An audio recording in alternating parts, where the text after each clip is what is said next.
ഒരു കാര്യം കോൺഗ്രസുകാരെ സൂചിപ്പിക്കുവാന് 2,90,000 മെമ്പർഷിപ്പുള്ള അംഗമുള്ള പത്തനംതിട്ട ജില്ലയിലെ മഹിളാ അസോസിയേഷന്റെ നേതാക്കന്മാർക്ക് ഒരുങ്ങിയാലേ ഈ യൂത്തന്മാരെ ഞങ്ങളുടെ കൊടിയിൽ നല്ല കമ്പാണ് കൊടി കെട്ടിയിരിക്കുന്നത്. ഞങ്ങൾക്ക് നേരിടാനുള്ളതേ ഉള്ളൂ. ഞങ്ങൾ വെല്ലുവിളിക്കുന്നു, നിങ്ങൾ വാ, ഞങ്ങൾ നേരിടാൻ തയ്യാറാണ്.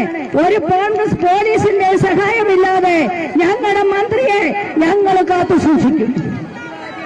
ഞങ്ങളുടെ മന്ത്രിയെ സംരക്ഷിക്കേണ്ട ഉത്തരവാദിത്വം അഖിലേന്ത്യാ ജനാധിപത്യ മഹിളാ അസോസിയേഷൻ ഏറ്റെടുത്തു. പത്തനംതിട്ട ജില്ല കഴിഞ്ഞാൽ കൊല്ലം ജില്ലയാണ്.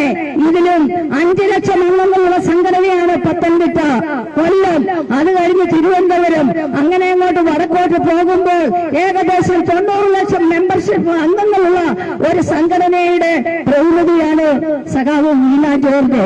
അവരെ ചൊറിയാൻ വന്നാൽ അങ്ങോട്ട് അതിലും നല്ല രീതിയിൽ മാന്താൻ ഇടതുപക്ഷ ജനാധിപത്യ മുന്നണിക്കും അതുപോലെ തന്നെ മഹിളാ അസോസിയേഷനും അതിനുള്ള കേൾപ്പുണ്ട് എന്ന് മാത്രം സൂചിപ്പിച്ചുകൊണ്ട് നിങ്ങളെ ഈ ആവാസ സമരം നിർത്തി നിങ്ങളുടെ സംഘടനാ പ്രവർത്തനങ്ങൾ നോക്കി ജീവിക്കുക എന്ന് മാത്രമാണ് കോൺഗ്രസുകാരെ നിങ്ങളോട് ഞങ്ങൾക്ക് പറയുവാനുള്ളത്.